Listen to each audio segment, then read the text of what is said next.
music videos that I have watched in the past few days, my life feels like it's a music video now. Just the rabbit hole of music videos. If you know what I mean, then you know what I mean. When you go on YouTube and you're like, I feel like watching a Hilary Duff music video. You go on there, you see one, and then you see recommendations. Oh, the recommendations by the music videos. They know what they're doing. Therefore, they're called recommendations for a reason. I believe that there is an art to music videos. It is art. Like this is art right here. This is just a random compilation of 2000s music videos. So if anyone questionable comes up on the screen, it's not my doing. Take it up with whoever made this. I looked up, I was like, when was the first music video made? Like, do we really have to go all the way back there? It said like the 1800s, but it was like basically like a collage. It was like a slideshow, I guess you would say. And I was like, that doesn't count. So like, I don't know. But we're not gonna go back to the beginning. We're gonna start with TRL. That's where we'll start. I feel like that's a better place to start for me. So TRL was really the first place where you could watch music videos in a compilation form. TRL stands for Total Request Live. And I believe you could like actually call in and request music videos. Like, that's pretty cool. And they recently brought it back with like the Dolan twins. Don't ask why I know that factoid. And don't ask why I watched a few eps of it. But then that promptly ended. But my TRL was Disney Channel. Just in general. They would premiere music videos in commercial breaks of shows on Disney Channel. And it wasn't just any music videos. It would be like the A+ list Disney Channel stars music videos. We'd see Vanessa Hudgens, we'd see Ashley Tisdale, we'd see Miley Cyrus. Hey, what's going on? Jesse McCartney here, right where you want me.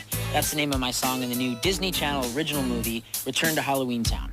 The movie premieres October 20th, and here's my video, Right Where You Want Me, right here on Disney Channel. Check it out. But now we have Rabbit Hole Central, and we can just watch them whenever. But it was like an exciting moment where the speaker guy would be like, and now the premiere. And it was like, my heart started beating a little bit faster, and I was like, what? If a song doesn't have a music video, or I haven't seen the music video, I think a lot of people do this, or I will sound a little bit off kilter if no one else does this, but I feel like a lot of people do like mind music videos, where like if you haven't seen a music video, and it's usually with like certain songs that it kind of fits with, you will kind of listen to the song and you kind of come up with a music video in your head. I don't know if that's normal. I think it is. There was a time where I was like, I'm gonna be a music video director because I have so many mind music videos going on up here. So that didn't happen. It's like when you're looking out the window, you're a passenger in the car, you're passenger princessing in the car, and you just look out the window. Bonus points if it's raining and you're just like listening to music, just like, I'm in a music video right now. I'm in a music video. So you can either like do the mind music video of like, this would be a cool idea, or you are the star of the music video in your head if you're narcissistic.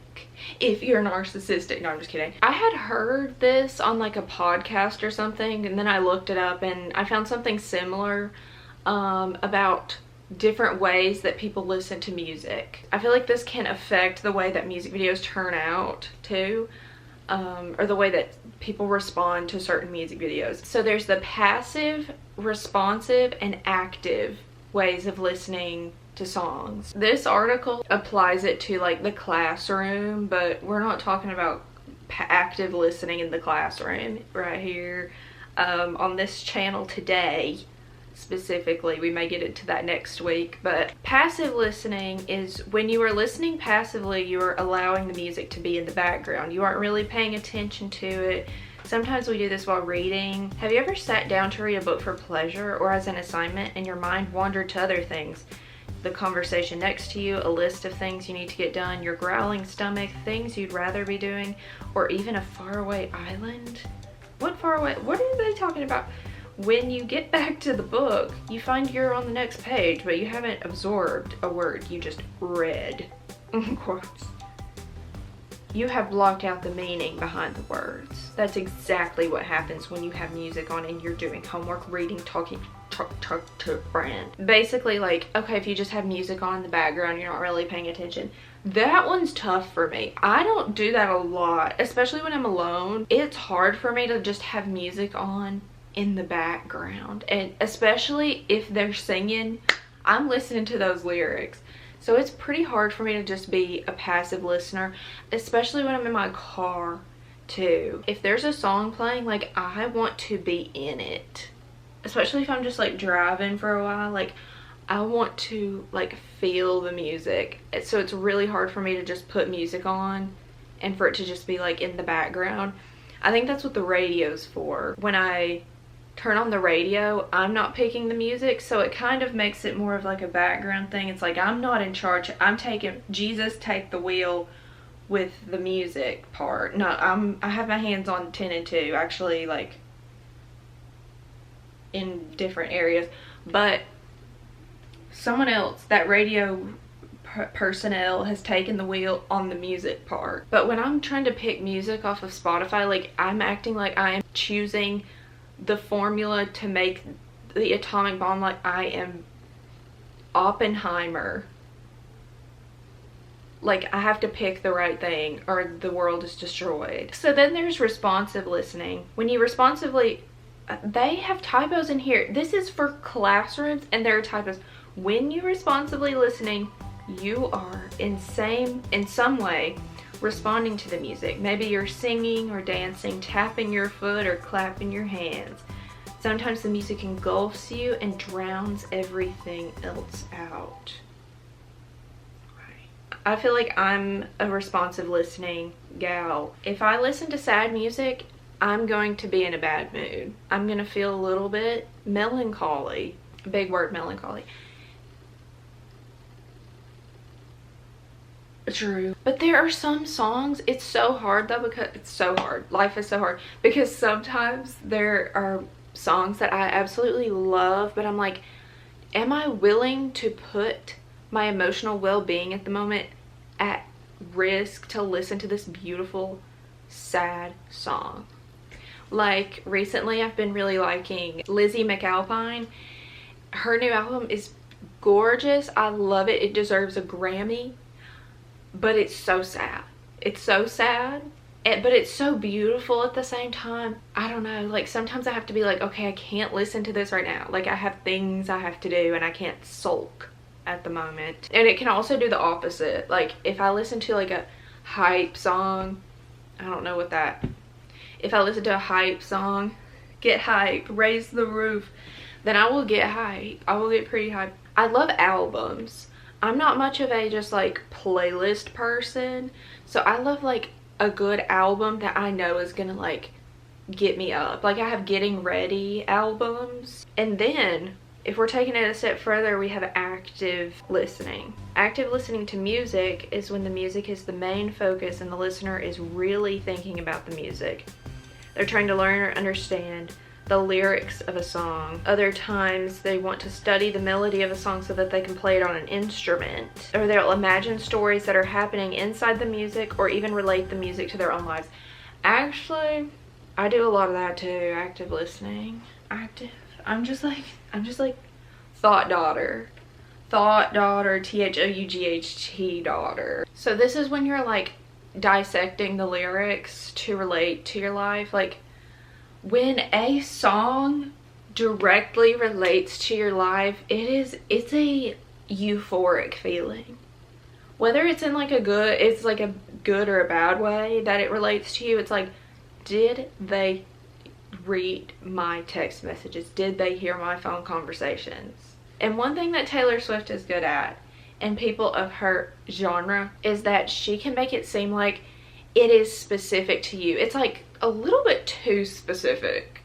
And I'm like, I thought this was just me, but okay, I guess everyone goes through this like very specific niche thing.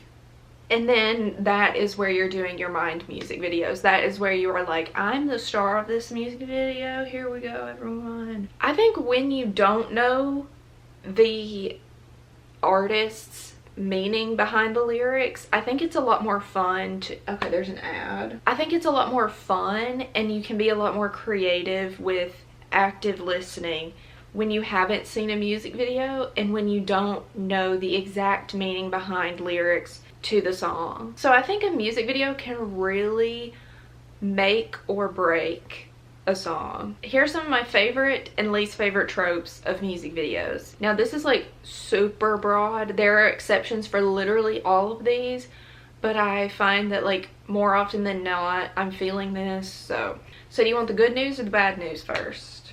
Okay, well I'm gonna give you the good news first so we can end this video on a bad note.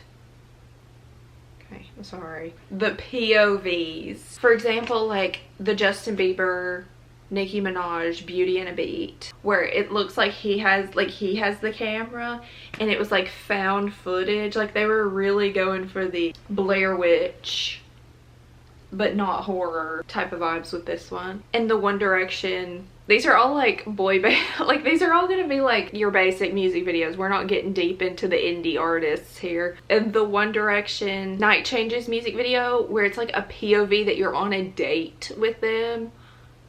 They knew what they were doing. They knew our hearts were going to burst. They knew we couldn't handle that. It was too much. So it was like your POV. You were ice skating with Harry. Yeah.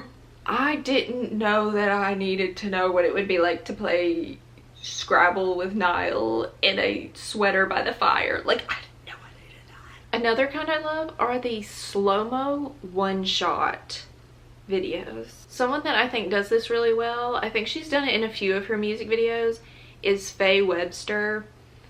She has this one song that I'm never quiet about it because it's a masterpiece. It's called like A Dream with a Baseball Player. She wrote this about an Atlanta Braves baseball player and how she was like in love with him, and she's like a huge Atlanta Braves fan. I think she met him and I think she said that it was like kind of underwhelming, which is funny because out of any celebrities, I feel like you know the least about like sports celebrities. Like we don't know anything about these people, really.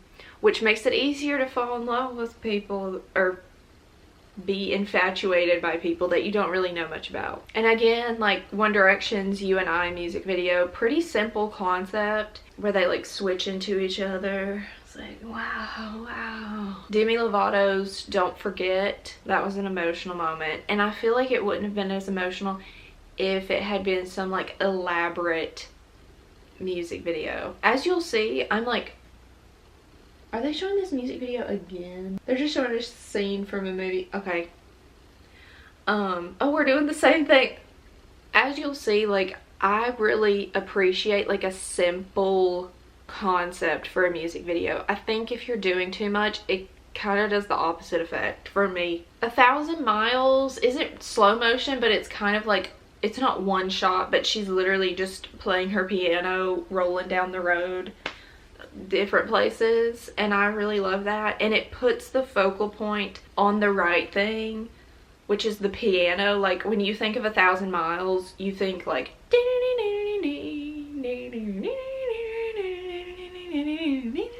and she's like actually playing it. You can tell that she's like actually playing it because I'm a piano aficionado, so I would know, of course.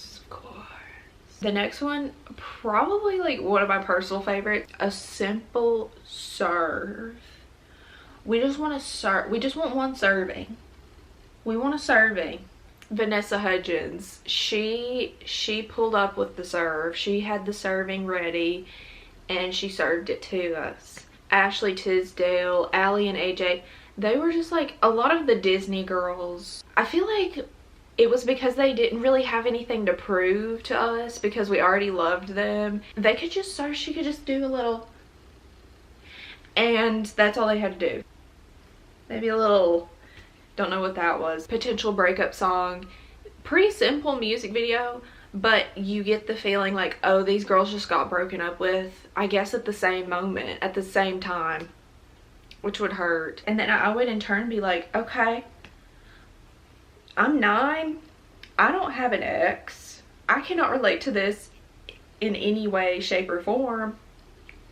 But I'm mad at my ex-boyfriend that doesn't exist. I also feel like the 90s and the early 2000s did this really well. You can kind of do this a lot easier when you already have that established fan base, like Backstreet Boys, NSYNC, Dream. So we just need a futuristic spaceship, a dance, and a surf. That's all we need. That's all we need. This was probably like the most unpopular. I feel like I kind of like it in an ironic way. Product placement, music videos. Okay, it's kind of hard to put a product placement in a 3-minute music video, so it's gonna like stand out. It's gonna stand out, especially if there are multiple. There are some where there are like multiple. I'm like, okay, y'all gotta pay for this music video, so I get it. And I like when they kind of like match it to the vibe of the music video too. There were lots of beats. Like we saw mini beats, like makeup products, different stuff like that. Like Shower by Becky G. She had some like lip gloss. She had like her water bottle. Like we had everything, but it like fit. It actually made the music video more interesting because I feel like it's like a little game of I Spy where you're like, oh, there's the boss. CoverGirl lip gloss, you know. Oh, but one of my favorites, Sneaker Night by Vanessa Hudgens. I don't really know any of the backstory to this song. I don't really know if there is much. But that's one of the songs that I'm like, was the song and the music video made around the product placement? Like there wasn't like a song and then they like made a product placement. No, I believe that they were like, okay, we need to sell these Echo Unlimited shoes. Okay. And she was like, okay. And then Sneaker Night was born. She said like basically what we're gonna do is dance, and that's basically what they did. They basically danced in their Echo Unlimited sneakers. Basically what we're gonna do is dance. Another one that I just love is just, we're here at the bowling alley. We're just chilling at the bowling alley. And I know I'm using Vanessa Hudgens as a lot of the examples, but her music videos were like on a different level. She had a music video for Say Okay. They were just chilling at the bowling alley. Justin Bieber, baby, he was just at the bowling alley. I feel like the bowling alley is like a good place because you have the lights off and you have like those neon lights in the background. Perfect music video shoot place. You don't have to build some elaborate set for it. You can just go to the bowling alley and be like, hey, can we rent this out for a few hours? We're about to make history. I said to the president of Disney Channel, I said, we're about to make history. And lastly, if they use their real life boyfriend or girlfriend in the music video. Again, with the same music video, Say Okay, Zac Efron, he pops up. We didn't know it was our Avengers. This was our Spider-Man, Spider-Verse, whatever it's called movie. We were like, this is the Zac Efron verse. She was probably like, yeah, we're gonna hire an actor to like be in this music video. And he said, I don't want a girl touching my baby V. I can barely get that out of my mouth. The Jonas Brothers, I think, have done that with their wifeys. And sometimes, I bet that's pretty awkward, like, when they break up. Like, of course, like, the most recent one is Sabrina Carpenter. And the song, too. It's like, he agreed to be in that music video. I don't know, like, I have so many thoughts about that. Because she's literally singing, like, don't embarrass me. But there have been horror stories that I found out when I do my research. There's this one music video. I loved this music video. It was just like a simple video. Like, she had this crush at school. Shows him just like, and you know how like the guys in the music videos, like all they have to do is like, and they're like $50,000. And that's basically what he was doing. He was just like her love interest. She's looking at him like, oh, you're so cute. Found out it was her cousin.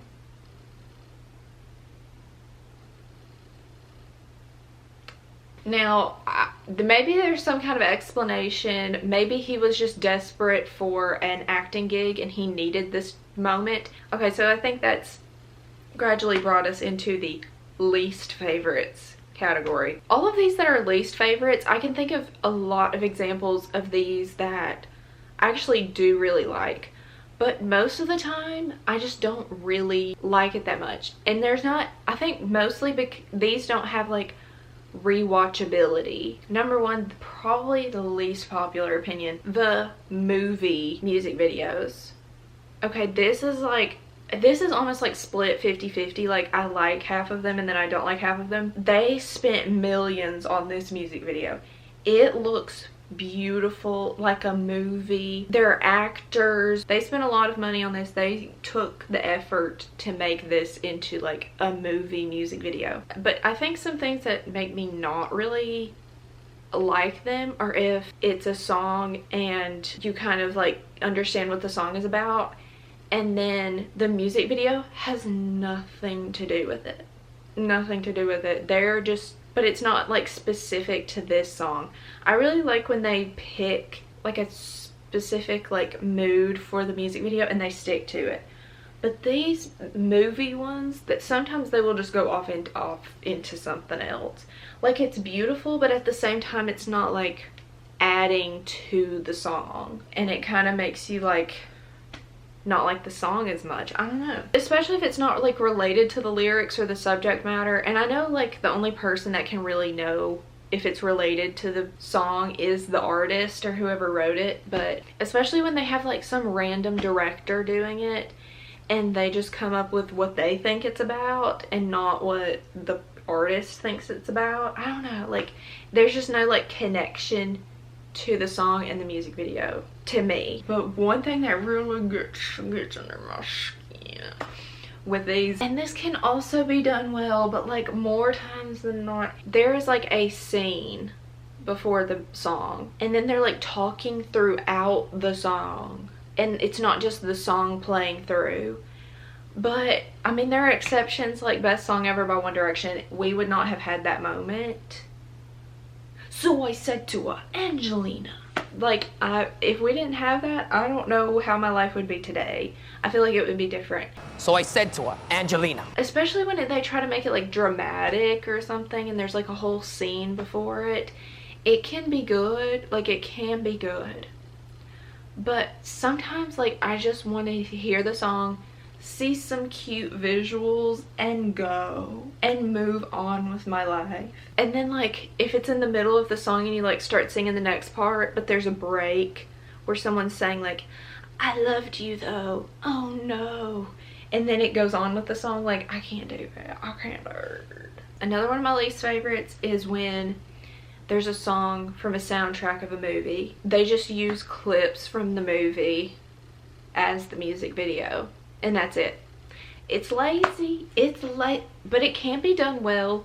Supergirl from Princess Diaries, I thought that was done in a really cool way where they like used clips of it and they had like cameos from the stars and like a Backstreet Boy. I think you can like use clips from the movie, but it also needs to like go in with the music video. But if it's just like a compilation of clips from the movie, I'm like, that's what editors are for, you know, where you see the edits of like Pacey and Joey from Dawson's Creek to this random love song. Like, I love those, but not for the music video, not for the Vivo official music video. Another one that's similar to that are the tour music videos. Have you ever had an artist that's like, okay, new music video coming out tomorrow, like it's so good, you're gonna be so excited for this music video, and then the next day it comes out and it's a tour video?